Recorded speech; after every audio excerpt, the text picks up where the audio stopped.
Mr. Pizzo. Yes. You introduced yourself as Angelo Pizzo. I thought that was fabulous, the way you said it. You say it the right way. Who am I to say you say your name the right way? But it was cool to hear that. I'm one of the few that say it the right way. I know this. This is what I'm saying. As Mike can probably tell you, Yep.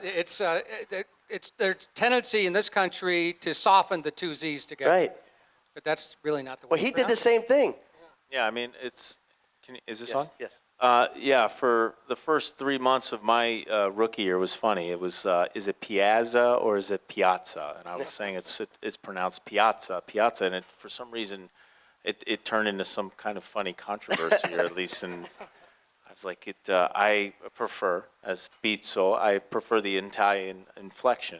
And just to kind of pick up on what you say, and the thing I love most about this organization, and George will attest to this, is, our honorees throughout the years, and myself included, when you listen to their stories, and you listen to their testimonies, and you listen to their speeches, it's a celebration of the family, and it's a celebration of the support system. It's not, I did this, I did that, I hit this home run, I ran, this many yards. It was what my father did to help me in my career, what my mother did to help me, what my brothers did, the support system. And that's why I think this organization is so special, because what we are as Italians and what our culture celebrates is a celebration of God, family, country, in those in that perspective, in that order. And I think that's why I'm so inspired to be part of this, because again, our success, we know as Italians that our success is not an adventure in being alone. It's a celebration of your support system. So, I just love to hear those stories, and I love the fact how much we celebrate our roots. And, when I go back to Sicily every year, I feel like I'm home. I always laughed that, the first time I went back, it was like a duck going to the water, for the first time. So, and again, to me, I had a great question a few months ago, and they said, well, what can today's immigrants learn from the Italian immigrants? I was in New York, and I said, what can they learn from everything? So they can learn everything, because you can be authentically American and authentically Italian in the same.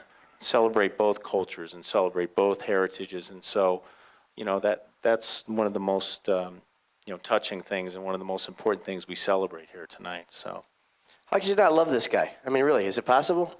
Nice job, Mike. Nice job, Mike. It started about talking about the inflection of the Z's, and he went to that. So, No, that's forgive me awesome. if I ramble. I've had a few glasses of wine. So. But give him more. Another wine for Mike Piazza.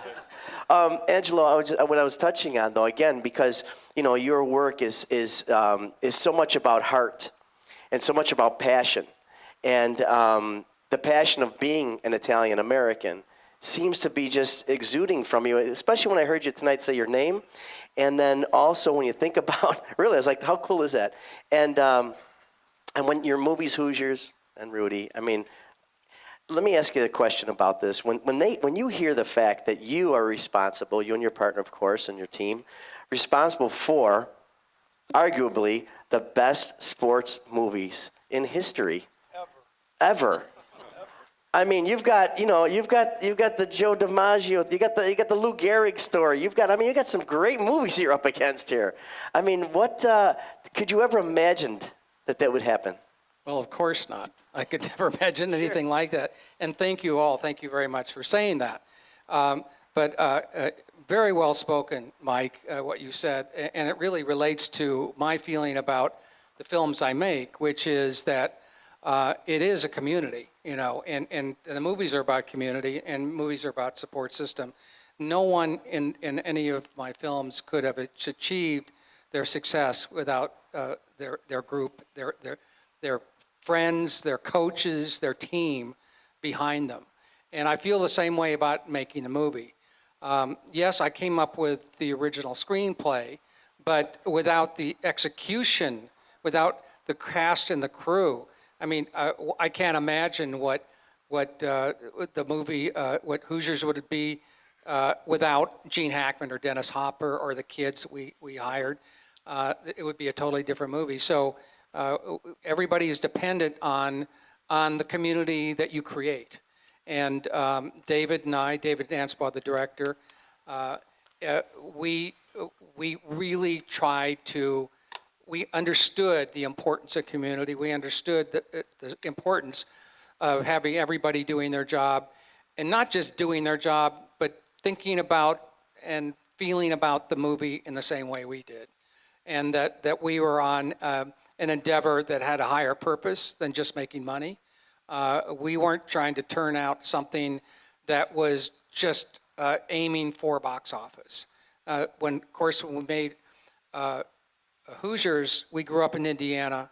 I really wanted to write a story about the people I grew up with and what I experienced with that were so positive about growing up in a small town in Indiana. And it wasn't so much about basketball. Basketball was just a vehicle. And the same thing was true with Rudy. And what I related to in Rudy's story is what I struggled with in the film business, which is that it's very difficult, it's very competitive, and there are people saying no to you every day. And the thing I admired about Rudy was that he was fundamentally incapable of hearing the word no.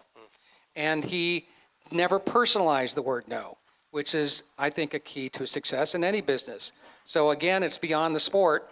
And Rudy and the team that we put together behind the team helped make it what it was. So I feel I'm a part of those movies. I don't take credit for them, though. Well, you really should. Thank But you know what I thought was interesting also? You talk about how you got the community involved. And I thought another character in and of itself was the gymnasium itself that you decided to shoot, right there. I mean, your hometown gymnasium where it was technically all about. You actually made that gymnasium one of the characters. Well, that's how it came about. In a larger sense, that's always been my goal with any movie I've made, which is the location where this is set is so specifically important that it becomes as important a character as the protagonist, as the leads. So Indiana, those small towns, that specific town, Hickory, which was a stand-in for Milan High School, and in the case of Rudy, Notre Dame was a character. Mm-hmm. The campus, how we used, the various religious icons, and also the stadium and the locker room. All of those specific places played an extraordinarily important part. And I just finished another movie at the University of Texas, and in Austin, and the Texas campus, and the stadiums, and all of the locations, and the whole sense of how important football is to Texas permeates every frame of the film. Looking forward to it. Thank you. When's that coming out? August 2015. We're just finishing the post-production now. Well, it's a date. We're going to do a little thing. We'll do a thing here. We'll do like a pre-party. Sounds good to me. Sounds good.